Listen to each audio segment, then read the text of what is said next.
Voilà, donc on arrive au dernier chapitre de ce cours de paléontologie intitulé « Notion d'espèce et spéciation ». Et on va commencer bien évidemment par la notion d'espèce.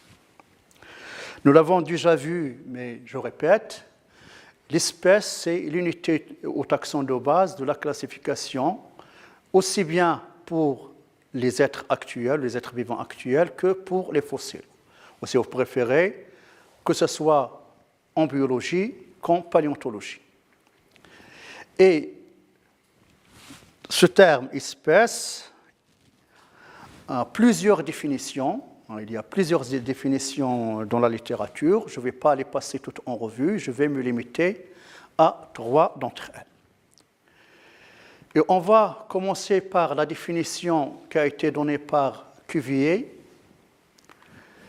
Donc, pour Cuvier, l'espèce est une collection de tous les corps organisés nés les uns des autres ou de parents communs et de tous ceux qui leur ressemblent autant qu'ils se ressemblent entre eux. Vous voyez que l'élément clé ici, c'est la ressemblance. Le deuxième exemple que j'ai choisi, c'est la définition de l'espèce selon Mayr, généticien. Pour Mayr, donc, l'espèce est constituée de populations réellement ou potentiellement interfécondes et isolées du point de vue reproductif de tous les autres groupes analogues. Autrement dit, il ne peut pas y avoir de reproduction entre individus appartenant à des espèces différentes. Et s'il y a croisement avec descendance, généralement, cette descendance est stérile.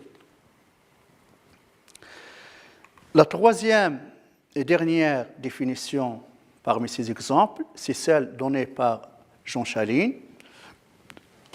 Donc, pour Chaline, l'espèce correspond à un continuum dans le temps et dans l'espace entre les groupes de populations naturelles et qui sont interfécondes et isolées au point de vue reproductif de tout autre groupe analogue. Et ceci à n'importe quel moment, ou si vous préférez, à chaque instant du continuum. Donc vous voyez que là, il y a le temps et l'espace.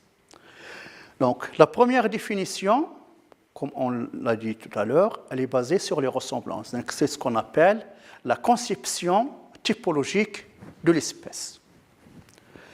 La deuxième définition, elle est basée sur l'isolement génétique ou isolement reproductif. Donc c'est ce qu'on appelle la conception biologique de l'espèce.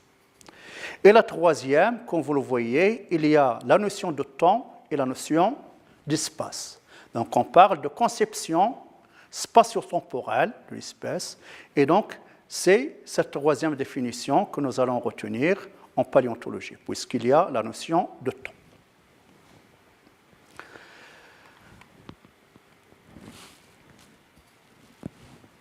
Un petit mot sur quelques cas particuliers, les hybrides, les espèces cryptiques et les espèces polymorphes. On va voir d'abord rapidement les 3 définitions, et puis pour chaque catégorie, 2 exemples. Alors, les hybrides, c'est des organismes issus du croisement de 2 individus de 2 espèces différentes, c'est-à-dire des organismes issus d'un croisement interspécifique. Et il y a une erreur assez répandue, c'est la confusion entre un hybride et un métis, ou si vous préférez, une confusion entre hybridation et métissage. Parce que le métissage, c'est des croisements intraspécifiques, lorsqu'on a un croisement entre des individus de sous-espèces différentes ou de races différentes, mais toujours au sein de la même espèce. Donc, ce sont des croisements intraspécifiques. Donc, il ne faut pas confondre hybride et métis. Les espèces cryptiques maintenant, c'est tout simplement des espèces différentes sur le plan génétique, c'est-à-dire qui sont isolées génétiquement, ou si vous préférez, il y a un isolement reproductif, mais dont la morphologie est très similaire. Plutôt, les morphologies sont très similaires. Et enfin, les espèces polymorphes, vous connaissez tous le préfixe poly, qui signifie plusieurs, et morphe, qui signifie forme. Donc, c'est des espèces qui se présentent sous différentes formes ou qui ont des formes différentes. On parle également d'une grande variabilité intra spécifiques. Alors, on va commencer par des exemples des hybrides, puis espèces cryptiques et enfin espèces polymorphes. D'abord, pour les hybrides, voilà donc un premier exemple, c'est le même genre qu'on avait pris tout à l'heure lorsqu'on a parlé de la taxonomie, lorsqu'on a parlé de la nomenclature. Donc, ici, vous avez ce qu'on appelle un tigrant qui résulte d'un croisement entre un tigre et une lionne. Et ici, ce qu'on appelle un ligre qui résulte d'un croisement entre un lion et une tigresse. Bien évidemment, d'autres croisements sont possibles, mais les plus connus sont ces deux. Le deuxième exemple, c'est le genre Equus que vous connaissez tous, du moins le mulet, tout le monde connaît le mulet, qui est tout simplement un hybride qui résulte d'un croisement entre un âne et un jument. Et les autres, donc ici vous avez un autre hybride qui résulte d'un croisement entre un cheval et une ânesse, un zébrane qui correspond, ou plutôt qui descend d'un croisement entre un zèbre mâle et une ânesse, et ici un croisement entre un zèbre et une jument. Voilà donc quelques exemples d'hybrides. Maintenant, quelques exemples de ce qu'on appelle les espèces cryptiques. Vous voyez, ces deux genres d'écureuils, ces deux espèces, c'est le même genre, mais deux espèces différentes, de part et d'autre du Grand Canyon américain. Donc, morphologiquement, elles sont très semblables, mais les analyses génétiques montrent qu'il s'agit de deux espèces différentes. Donc, pour ça, on les appelle des espèces cryptiques. Deuxième exemple, au sein des papillons, vous avez ici 4 espèces différentes de papillons du Costa Rica, en Amérique centrale. Et de 1867, où la première a été définie, jusqu'à 2008, on considérait ces 4 comme une seule espèce. Il a fallu une étude détaillée, d'ailleurs publiée dans les PNAS américains en 2008, pour relever qu'il s'agit en fait de 4 espèces cryptiques et non pas une seule. Donc, bien évidemment, en biologie, il y a des critères génétiques, étiologiques, etc. Mais en paléontologie, par exemple, si on avait ces 4 espèces au Devonien au Carbonifère, on ne peut pas les différencier, on va les classer dans une seule espèce. Donc, ce seraient des espèces cryptiques. Pour les espèces polymorphes, il y a un exemple que tout le monde connaît, c'est celui du chien. Donc, tout ça, c'est des formes différentes, donc plusieurs formes, mais ils appartiennent toutes à la même espèce, qui est Canis familiaris ou Canis lupus familiaris. Alors, une petite remarque pour la nomenclature ici, ce n'est pas une erreur. Pourquoi ici, vous pouvez vous demander pourquoi ici ce n'est pas écrit en italique. Parce que d'abord, ici, F, c'est pour forme, à ne pas confondre avec CF utilisé en paléontologie pour confère. Forme familiaris, c'est-à-dire forme domestique. Et on n'utilise pas pour les formes domestiques l'italique ni le souligné parce qu'on considère qu'il ne s'agit pas d'une sélection naturelle, mais d'une sélection artificielle, c'est-à-dire une sélection par l'homme. Bon, ça, c'est un petit détail. Un autre exemple d'espèce polymorphe, c'est ce qu'on appelle le polyphénisme, ou si vous préférez, des phénotypes différents à partir du même matériel génétique. Voilà, donc ici vous connaissez tous les termites, la forme ailée qui généralement correspond au dernier stade de vie, les ouvriers, soldats, la reine et le roi, et en cas de la mort de la reine ou de division de la colonie, ici la reine de remplacement peut devenir une reine. Comparons maintenant l'espèce biologique et l'espèce paléontologique. D'abord, au niveau de la définition, en biologie, la définition de l'espèce est basée sur des caractères génétiques et reproductifs, ou si vous préférez, l'interfécondité. En paléontologie, elle est basée seulement sur des caractères morphologiques issus de l'étude des fossiles. Par conséquent, on dit qu'en général, l'espèce en paléontologie est une morpho-espèce, c'est-à-dire une espèce basée uniquement sur la morphologie. Et une morpho-espèce paléontologique peut être une vraie espèce biologique, comme elle peut correspondre à un groupement d'espèces cryptiques. On avait vu tout à l'heure l'exemple des 2 écureuils et des papillons. Donc, si vous avez des fossiles comme ça dans des couches géologiques assez anciennes, ça sera très difficile de les différencier. Fort probablement, vous allez les classer dans une même espèce. Contrairement au groupement, les espèces qui ont des formes différentes, ou des tailles très différentes, peuvent être classées dans des espèces différentes. Alors qu'en réalité, il s'agit tout simplement de différentes formes d'une même espèce biologique polymorphe. Donc vous voyez que les espèces cryptiques et les espèces polymorphes posent un sérieux problème en paléontologie.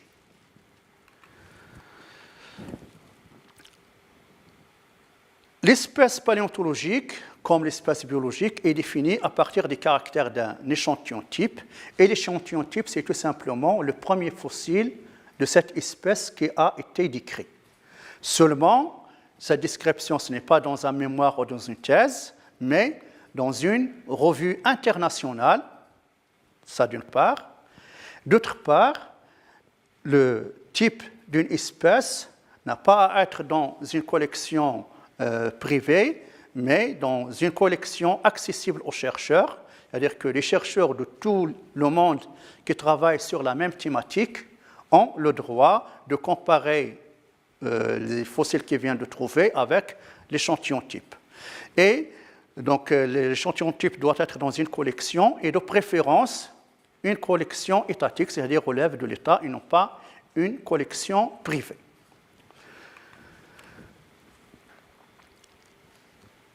Donc le chapitre, comme on l'a vu tout à l'heure, s'intitule « Notion d'espèce et spéciation ». Maintenant, donc, on va parler des modalités de la spéciation. Et la spéciation, c'est tout simplement la formation de nouvelles espèces. Et elle correspond à un ensemble de processus qui dépendent de plusieurs facteurs et de 2 types. Des facteurs externes, c'est-à-dire des facteurs en relation avec le milieu, et des facteurs internes, c'est-à-dire en relation avec le génome ou avec la génétique. Voilà, c'est la même figure que vous avez dans votre polycope page 53, où vous avez les 2 grands types de spéciation. On verra après qu'il y a des subdivisions. Ce qu'on appelle une spéciation allopatrique et une spéciation sympatrique. Patrie, le préfixe patrique, ça vient de la patrie, tout simplement, ou du territoire. Les préfixes, allo, que vous avez déjà utilisés, par exemple, en tectonique, lorsque vous avez parlé de autochtone et allochtone, donc allo, ça signifie différent. Et ça, vous connaissez tous, par exemple, qu'est-ce que ça veut dire une feuille sédimentaire, c'est-à-dire en même temps, au sein des éléments synchrones. Seulement, vous savez qu'en français, on ne met pas le N avant P, et donc le N de saint est remplacé par un M, ce qui nous donne donc spéciation sympatrique, c'est-à-dire dans la même zone ou dans la même localité ou le même territoire. Donc, la spéciation allopatrique, c'est une spéciation qui se fait par un isolement géographique, alors que la spéciation sympatrique est une spéciation qui se fait sans isolement géographique. Seulement, pour qu'il y ait spéciation, il doit obligatoirement y avoir un arrêt du flux génétique, c'est-à-dire un arrêt des contacts génétiques entre les individus des différentes populations. Donc, il faut un isolement reproductif autre que génétique, éthologique par exemple, comportemental ou autre. Et on va commencer par la spéciation. D'abord ici une autre illustration, c'est un peu la même chose que la précédente, mais celle-là vous ne l'avez pas dans le polycope, donc c'est une illustration supplémentaire. La seule différence, c'est ici, pour la barrière, tout à l'heure c'était une rivière et ici c'est une chaîne de montagnes. Donc, c'est la même chose. Ici, spéciation allopatrique ou par isolement géographique, et ici, spéciation sympatrique ou spéciation sans isolement géographique.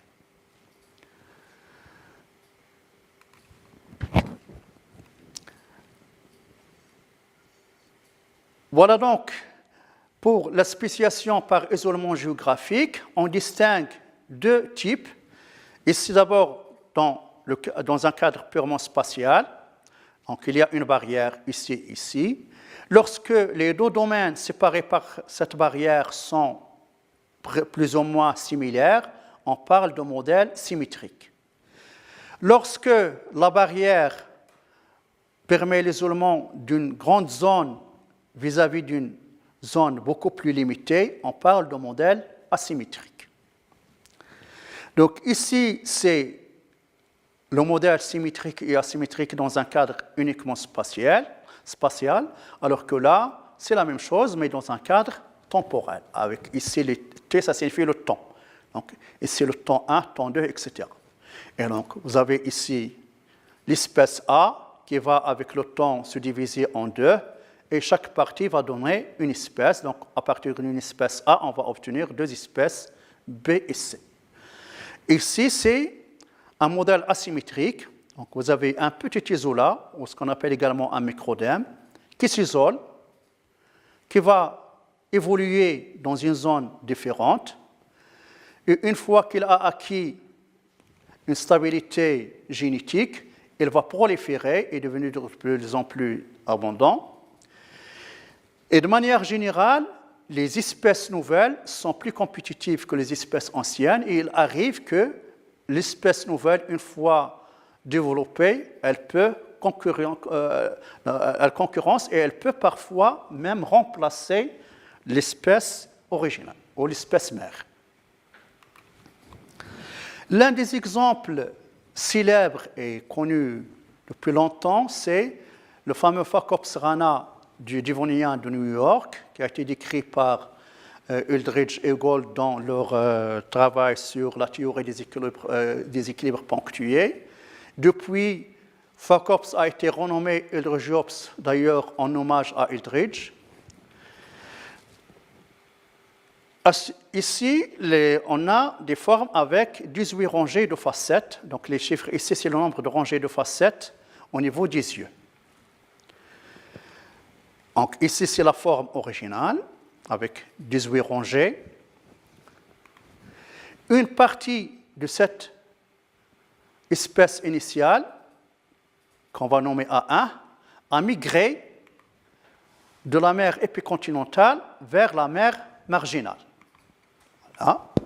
Donc, la forme initiale, un isolat A1 qui va migrer dans la mer marginale. Puis, on va avoir une régression. Suite à cette régression, le haut fond ici constitue une barrière entre l'isolat et le reste de la population. Et la population isolée, ou l'isolat, a évolué pour donner une nouvelle espèce que Eldridge et Gould ont appelée tout simplement espèce B. Voilà, donc le A1 il a évolué pour donner l'espèce B. Donc ça, c'était pendant une régression, et ici, c'est le contraire, pendant une transgression, donc les deux mères ne sont plus isolées, et à l'occasion de cette transgression, donc, une partie de l'espèce B, qui est un isolat qu'on va nommer B1, qu'on voit ici, a migré vers la mer épicontinentale. Et on vient de dire que les nouvelles espèces sont plus compétitives, et c'est ce qui se passait dans cet exemple. L'espèce B, une fois revenue ici, elle a complètement remplacé l'espèce A. Donc, vous voyez que l'espèce A est éteinte à ce niveau. Et l'espèce B va continuer, et on va avoir encore un autre cas de 16 ou 15 rangées de facettes. Alors, donc ici, le B1 qui va remplacer le A. Une illustration supplémentaire qui concerne un genre de brachiopodes du Jurassique français.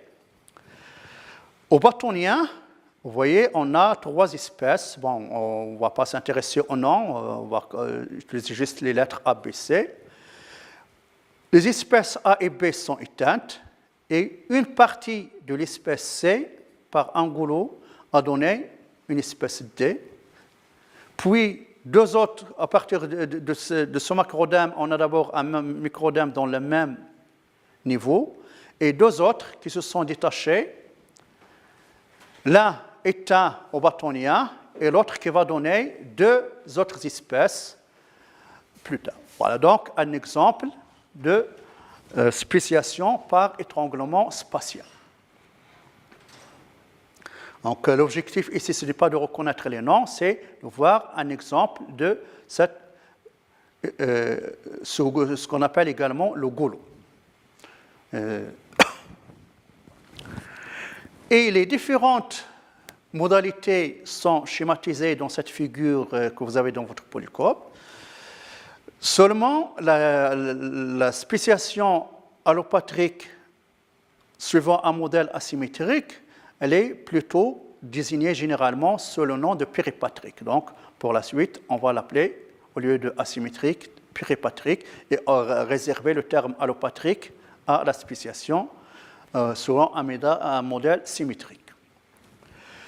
Autre remarque, lorsque vous avez un étranglement spatial comme ça, mais sans un véritable isolement géographique, on parle de spéciation parapatrique. Para, ça signifie presque. Vous connaissez par exemple quand on parle de métier médical et paramédical, donc c'est le métier un métier paramédical, donc quand on parle également de pharmacie et parapharmacie, donc ce n'est pas tout à fait médical, ce n'est pas tout à fait pharmaceutique, presque. Ici, on reprend le même schéma, c'est le même schéma ici, mais cette fois en couleur et en étapes. Et la première étape, plutôt ici, c'est la population de départ ou initiale pour les 4 types, allopatrique, péripatrique, donc si vous préférez ici symétrique, ici asymétrique. Parapatrique, c'est-à-dire pas d'isolement à 100%, mais 2 aires l'un à côté de l'autre. Et ici sympatrique, c'est-à-dire sans isolement géographique. Alors, la première étape pour la spéciation allopatrique correspond à la formation d'une barrière physique entre 2 parties de l'espèce ancestrale. Pour les spéciations péripatriques et parapatriques, elle correspond à la colonisation d'une nouvelle niche écologique, soit adjacente, soit complètement isolée. Et pour la spéciation sympatrique, il s'agit d'un polymorphisme génétique, mais sur le même territoire. Ou si vous préférez, il n'y a pas d'isolement géographique. Puis, l'étape suivante, c'est l'accroissement de l'isolement reproductif. Donc, ici, pas de problème, les 2 populations sont isolées. Pour les 2 autres, dans un cas, on a un accroissement de l'isolement dans une niche isolée, donc complètement séparée de l'autre, alors que là, il s'agit d'une niche adjacente. Donc, c'est pour ça qu'on a dit tout à l'heure, il n'y a pas de véritable séparation. Et ici, le polymorphisme, c'est à l'intérieur de la même région, ou de la même espace, si vous préférez, il n'y a pas d'isolement géographique. Et la dernière étape, bien évidemment, c'est la formation d'une nouvelle espèce. Voilà donc, vous voyez, ici, c'est le même schéma que celui que vous avez dans le polycope, mais simplement en couleur. On arrive en modalité de l'évolution. Rappelons que, de manière générale, dans une population naturelle, la distribution d'un caractère quelconque ou d'une variable quelconque suit la fameuse courbe cloche ou courbe de distribution normale, ou plus connue sous le nom de courbe de Gauss. Et pour suivre l'évolution d'une espèce dans une coupe géologique, par exemple, On voit tout simplement comparer la distribution de cette même variable au sein des populations des différentes strates géologiques. Voilà, ici j'ai par exemple un log géologique avec plusieurs couches. J'ai une espèce donnée. Je vais étudier les individus de cette espèce dans cette couche. Ça me donne une courbe. Les individus de la même espèce dans cette couche, ça me donne une autre courbe et ainsi de suite. Pour faire une étude comparative, je dois rapporter toutes ces courbes sur un même repère, c'est-à-dire que je dois homogénéiser l'axe des abscisses. Une fois l'axe des abscisses homogénéisé, on va avoir des chevauchements entre les différentes courbes et ces chevauchements seront plus ou moins accentués et c'est en fonction de l'accentuation de ces chevauchements qu'on distingue les différentes modalités de l'évolution, dont on va distinguer 4, la stasigenèse, la typogenèse, l'anagenèse et la cladogenèse, qu'on va voir d'ailleurs dans le même ordre. Donc, on va commencer par la stasigenèse. Donc, dans le cas de la stasigenèse, comme vous le voyez ici, les courbes restent sur les mêmes repères au niveau de la variable étudiée. Autrement dit, c'est une parfaite adaptation de l'espèce à son milieu. Et les lignées évolutives qui obéissent à cette modalité restent donc stables du point de vue morphologique, et on les appelle soit espèces stasigéniques, soit espèces panchroniques. Cependant, la stabilité morphologique ne signifie pas qu'il n'y a pas de changement au niveau génétique ou éthologique, c'est-à-dire au niveau de certains caractères non analysables en paléontologie. Donc, la stabilité morphologique, ça concerne donc uniquement les caractères morphologiques fossilisés ou fossilisables. La deuxième modalité, c'est ce qu'on appelle la typogenèse. Et elle correspond à une accélération de l'évolution. Donc, les lignées dont l'évolution obéit à ce type de schéma constituent de très bons fossiles stratigraphiques. Vous avez déjà vu en première partie avec mon collègue Amhoud les fossiles stratigraphiques et fossiles faciès. Et vous devez savoir que l'une des caractéristiques de ce qu'on appelle les fossiles stratigraphiques, en plus d'une répartition verticale limitée et d'une grande répartition horizontale, un autre caractère important, c'est une évolution rapide. Et donc là, effectivement, vous voyez une évolution rapide. Et donc, des lignées comme ça constituent de très bons fossiles stratigraphiques. Et cette modalité peut s'expliquer par de nombreuses et rapides modifications dans le milieu de vie. Et pour s'adapter, bien évidemment, l'espèce est amenée à des changements génétiques en adaptation qui vont se traduire également sur le phénotype ou la morphologie. Mais ça, c'est un peu théorique. Dans la pratique, dans la réalité, la stasigenèse et la typogenèse sont des modalités rares dans la nature. Il existe un autre mode, nettement plus fréquent, qui est intermédiaire entre les deux et qui correspond donc à des transformations progressives du caractère morphologique. Par conséquent, l'évolution va se faire par des transients ou des sous-espèces ou des intermédiaires. Donc, on dit que l'anagenèse est intermédiaire entre la stasigenèse et la typogenèse.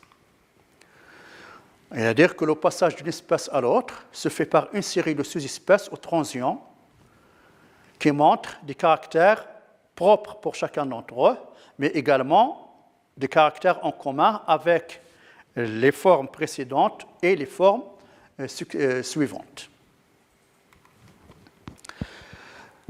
Voilà donc schématiquement les 3 cas discutés jusqu'à maintenant, mais dans la pratique, on ne va pas les représenter comme ça, on choisit une représentation beaucoup plus simple. Donc, pour la première, on trace tout simplement une ligne verticale et ça montre que l'espèce A reste la même durant toute la couple géologique étudiée. Ici, pour la typogenèse, une ligne inclinée, fortement inclinée, et qui montre qu'en passant d'une couche géologique à une autre, on a des espèces différentes. Donc, on va avoir l'espèce A ici, l'espèce B ici, l'espèce C et l'espèce D. Mais comme on vient de le dire, ça sont des cas rares dans la nature. Le cas le plus fréquent, c'est celui du milieu, ou anagenèse, et on va avoir ici une sous-espèce A1, puis une sous-espèce A2. Donc, les deux ici constituent une seule espèce, espèce A, et là, une deuxième espèce, espèce B, avec 2 sous-espèces B1, B2. Donc, pour faire bref, on va dire ici que dans les 4 couches géologiques, on a une seule espèce, l'espèce A. Ici, dans les 4 couches géologiques, on va avoir 2 espèces, A et B, avec des transients. Et ici, dans les 4 couches géologiques, on va avoir 4 espèces différentes. Voilà donc, ici, pas d'évolution. Ici, une évolution très rapide. Et ici, une évolution intermédiaire entre les deux.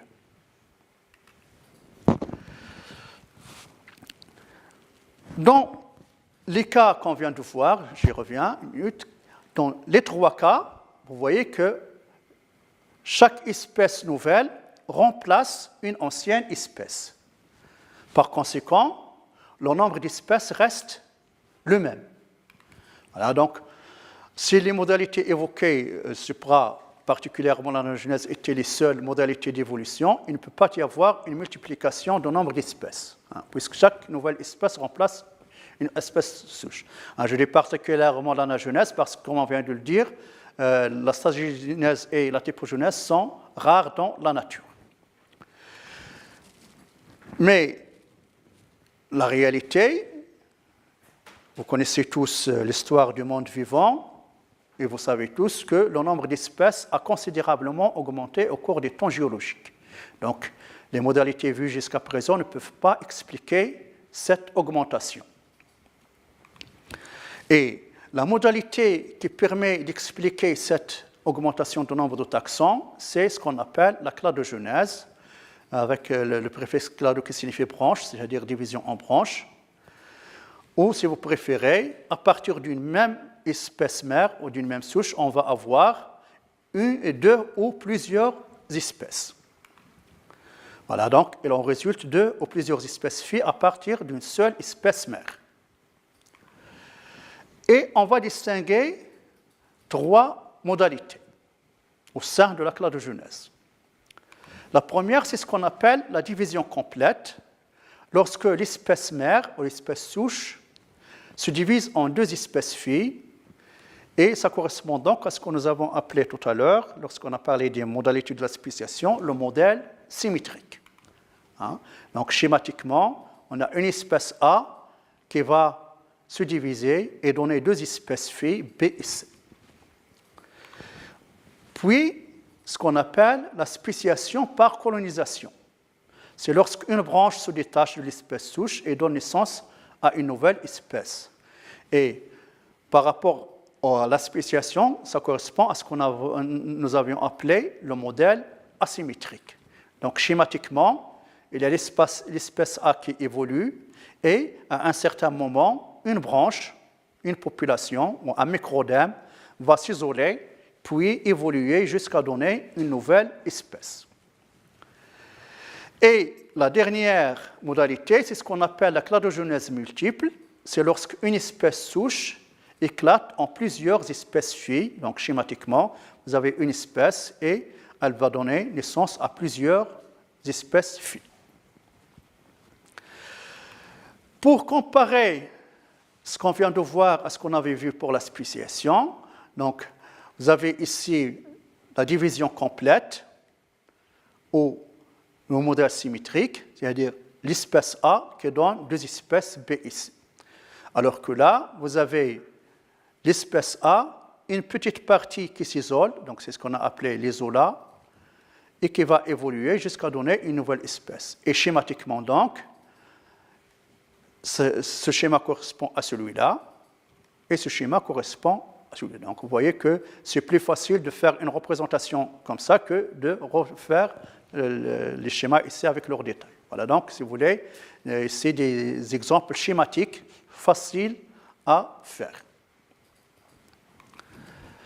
Et là, donc, l'un des exemples les plus célèbres connus depuis les années 1960 par l'un des pères de la paléontologie des Ammonites, Henri Tanton, concernant le genre Cosmoceras, une ammonite du Jurassique. Et vous voyez, on a ici une anagenèse, jusque-là, et ici, on a une cladogenèse, puisqu'on a ici une espèce, bon, les noms, je ne vous demande pas de les retenir, une espèce qui donne deux espèces phi. Maintenant, on va parler un petit peu de la dispersion, parce que une nouvelle espèce, lorsqu'elle se forme, elle se forme dans une zone géographique limitée, c'est ce qu'on appelle un berceau, un foyer, mais après, elle doit se disperser pour avoir une répartition plus large. Seulement, les biotopes ne sont pas toujours favorables à cette dispersion et il peut y avoir des barrières qui divisent une aire de répartition d'une espèce en plusieurs compartiments. Donc, c'est ce qu'on appelle également la compartimentation de l'aire de répartition. Et on a également le contraire, ce qu'on appelle les voies d'échange. C'est lorsque vous avez une aire compartimentée, mais avec des petites zones de passage d'une partie à l'autre.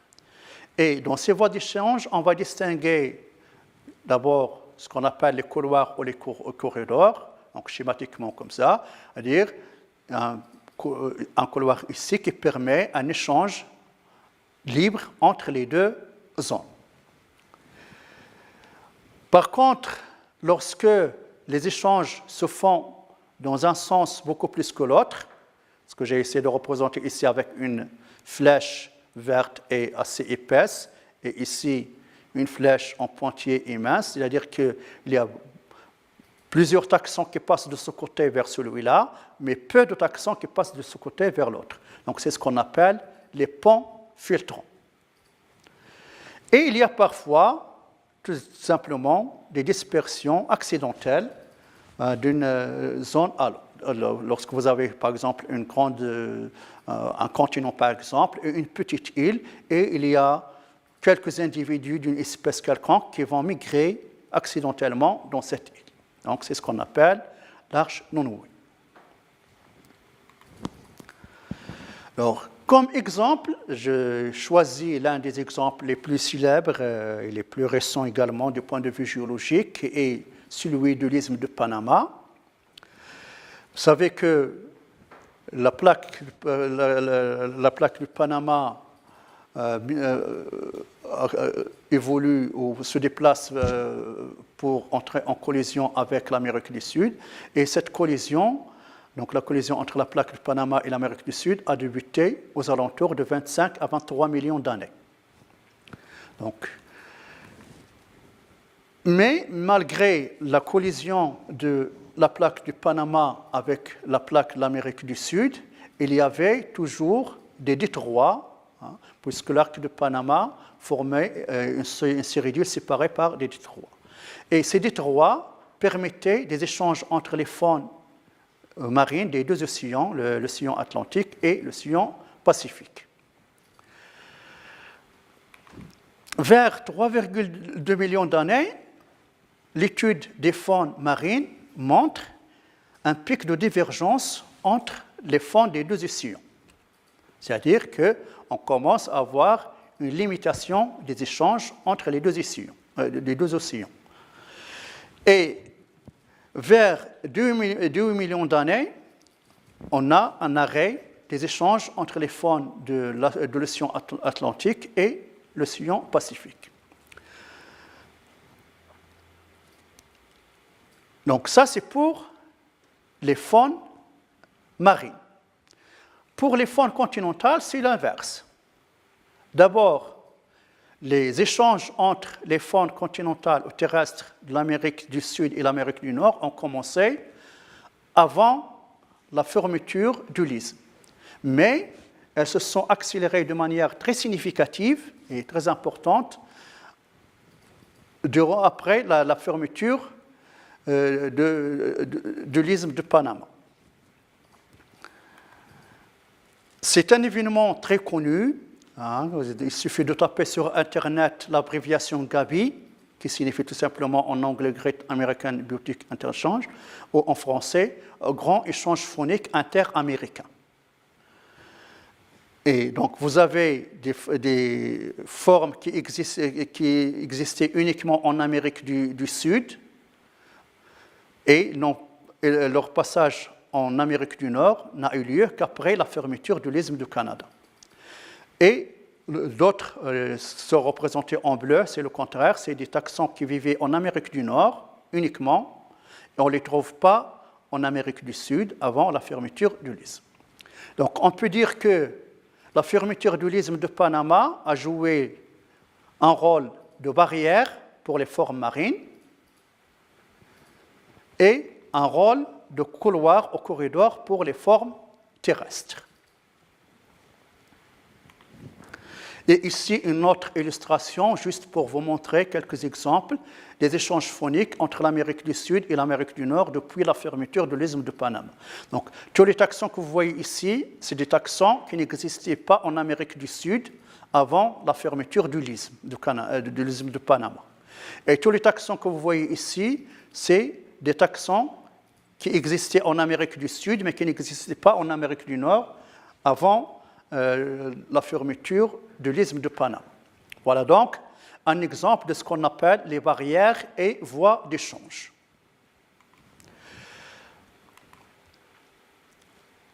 Donc la dispersion, elle dépend bien évidemment des barrières et des voies d'échange, mais elle dépend également du mode et du milieu de vie, ainsi que du cycle biologique ou du cycle reproducteur. Par exemple, pour les végétaux, vous savez que les végétaux, les arbres par exemple, à l'état adulte, ils sont fixes, donc ils ne peuvent pas se déplacer. Donc la dispersion, elle se fait soit par les spores, pour les fougères par exemple, soit pour les graines, pour les spermaphytes. Vous avez, vous ne l'avez pas encore vu, c'était prévu, normalement c'était le 4e TP, s'il n'y avait pas cette catastrophe. Les brachiopodes par exemple, l'état adulte sont des formes fixes, mais leurs larves sont des formes pélagiques. Donc la dispersion n'est pas assurée par les adultes, mais par les larves. Dernier exemple, l'un des exemples que vous avez eu la chance de voir en TP avant la catastrophe que nous traversons, c'est les trilobites. Vous savez que la majorité des trilobites à l'état adulte sont benthiques. Or, on sait également que ce sont de très bons fossiles stratigraphiques. Donc leur dispersion, ce n'est pas par leur marche, par leurs pattes, mais plutôt grâce à leurs larves qui ne sont pas benthiques, mais plutôt pélagiques. Donc on a parlé des barrières et des voies d'échange, on a parlé du mode de vie, mais il y a un autre facteur, c'est les agents de transport, notamment pour les mobilités passives. Donc les agents de transport, ce soit le vent, le courant marin, les rivières, les animaux, etc. Donc tout ça sont des facteurs agissant sur la dispersion. Et on va voir un seul exemple, celui des animaux. Et à titre d'exemple, on va s'intéresser au développement des angiospermes depuis le Crétacé, qui est généralement mis en parallèle avec le grand développement des insectes pollinisateurs qui associés aux angiospermes. Ce qui nous amène donc à la diapositive ici. Donc, Vous avez ici donc l'Aptien et l'Albien, c'est-à-dire la limite entre le Crétacé inférieur et le Crétacé supérieur. Et ici, on a en vert les insectes qui sont associés au gymnosperme, alors que ici, cette couleur, on a des insectes qui sont associés plutôt au gymnosperme. Et c'est la même chose sur l'autre graphique, donc c'est la même équipe de recherche, mais ici c'est un travail de 2017 et ici un travail très récent de 2020. Donc la radiation des angiospermes, c'est dans cette période que vous voyez ici, c'est la même qu'on retrouve là. Donc vous voyez que là, on a une chute des insectes associés au gymnosperme, les mêmes qu'on voit ici, alors qu'on a une très nette augmentation des insectes associés aux angiospermes. Alors, pour les insectes anciens associés aux gymnospermes, on va distinguer 3 catégories. Les uns qui sont éteints,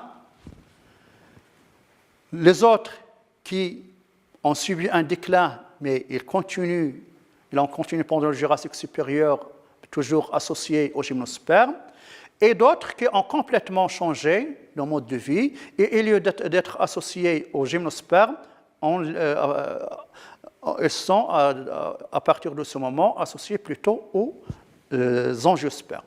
Voilà donc un exemple de ce qu'on appelle une évolution synégénétique, c'est-à-dire une relation entre l'évolution des insectes pollinisateurs et les végétaux, particulièrement les angiospermes qu'on voit ici. Alors, en conclusion, on va dire que la paléontologie est une science au carrefour de plusieurs disciplines. D'abord, pour la géologie, elle est l'histoire de la vie sur Terre, depuis le Précambrien jusqu'à aujourd'hui, c'est bien évidemment en relation avec la paléontologie. La chronologie relative, vous savez que vous avez vu ça en première année également, il y a ce qu'on appelle la chronologie absolue et la chronologie relative. Et la chronologie relative, l'un de ses piliers, bien évidemment, c'est la paléontologie, ou la répartition verticale des espèces. En stratigraphie, vous savez, il y a la lithostratigraphie, la biostratigraphie et d'autres, mais ce qui nous intéresse ici, c'est surtout la biostratigraphie ou la biozonation, qui est bien évidemment basée sur la paléontologie. Alors, il y a également une relation entre la paléontologie et la pétrographie sédimentaire, notamment pour l'étude des roches organogènes ou des roches formées par des êtres vivants. Également avec les milieux sédimentaires ou la sédimentologie, donc c'est la partie de la paléontologie qu'on appelle la taphonomie. Et également une relation avec la géologie économique, notamment le pétrole et le charbon. Donc, par exemple, l'étude des bassins ouilières, elle est en relation avec l'étude des végétaux fossiles. La relation entre la paléontologie et la biologie est également plusieurs titres. En premier lieu, la taxonomie et la systématique. Vous vous souvenez, tout à l'heure, on avait dit que les lois de la nomenclature de la paléontologie sont les mêmes que celles de la biologie, notamment le Code international de nomenclature. L'anatomie, c'est une branche de biologie, mais c'est également l'élément clé pour la détermination des espèces en paléontologie. Les organismes constructeurs, on connaît les récifs, notamment d'archéocyates, de rudistes, de cnidaires, etc. Mais pour bien comprendre la formation de ces récifs, on a besoin de connaître la biologie des organismes à leur origine, ou ce qu'on appelle les organismes constructeurs. L'évolution du monde vivant, bien évidemment, c'est une branche de la biologie, plus précisément biologie évolutive, mais elle est en relation étroite avec la paléontologie. Bien évidemment, les fossiles faciès, par exemple, c'est pour déduire les paléomilieux, et bien évidemment, on se base sur les milieux et modes de vie des espèces actuelles, et donc c'est le fameux principe d'actualisme. Et enfin, les stratégies démographiques, ça nous permet donc d'avoir une idée sur les modes de reproduction des différentes espèces. La relation avec les statistiques, c'est ce qu'on appelle également la paléontologie quantitative. L'un des éléments fréquemment utilisés dans les rapports, thèses, articles, c'est les fréquences des différents taxons dans les différentes couches géologiques. Puis, on essaie de résumer ces fréquences sous forme de graphiques qu'on appelle soit graphique de spectre phonique, soit diagramme polynique. Et c'est également utilisé lorsqu'on veut comprendre l'évolution des caractères d'une espèce donnée au cours des temps géologiques. Les relations avec le milieu de la culture de manière générale, en premier lieu, il faut avoir une bonne connaissance en étymologie, notamment pour la nomination des genres, espèces, etc., ou ce qu'on appelle la nomenclature. La paléontologie a été à l'origine de plusieurs documentaires et de plusieurs films de cinéma. Je crois que la majorité d'entre vous ont déjà vu, par exemple, Jurassic Park, mais il n'y a pas que Jurassic Park, il y a beaucoup d'autres films en relation avec la paléontologie. Et au niveau des documentaires, on connaît des centaines de documentaires, notamment sur les dinosaures, sur les australopithèques, sur les hommes anciens, etc. C'est également un élément clé pour la muséologie, ou si vous préférez la science des musées, et le patrimoine géologique en général et paléontologique en particulier. Parce que le patrimoine géologique, ce n'est pas uniquement les fossiles, c'est également les minéraux, les géosites, etc. Donc, on veut dire, le patrimoine paléontologique, c'est une partie du patrimoine géologique. C'est également une science très importante pour le développement du géotourisme et de la protection de l'environnement. Et c'est également une discipline qui a besoin d'un minimum de connaissances philosophiques et plus particulièrement l'épistémologie, notamment pour comprendre les théories de l'évolution. Voilà donc ici juste pour rappeler que la paléontologie, ce n'est pas une science annexe à une branche particulière, parce que malheureusement, il y a des gens qui continuent à croire que la paléontologiste est un technicien au service des géologues. Pas du tout. La paléontologie, c'est une science à part entière, mais en même temps, c'est une science qui n'est pas indépendante des autres disciplines et qui est en relation avec plusieurs. Donc, j'ai regroupé ici quelques exemples, mais c'est une liste non exhaustive. Voilà, donc sur ce, le cours de paléontologie s'arrête là. Je vous souhaite bon courage et bonne chance.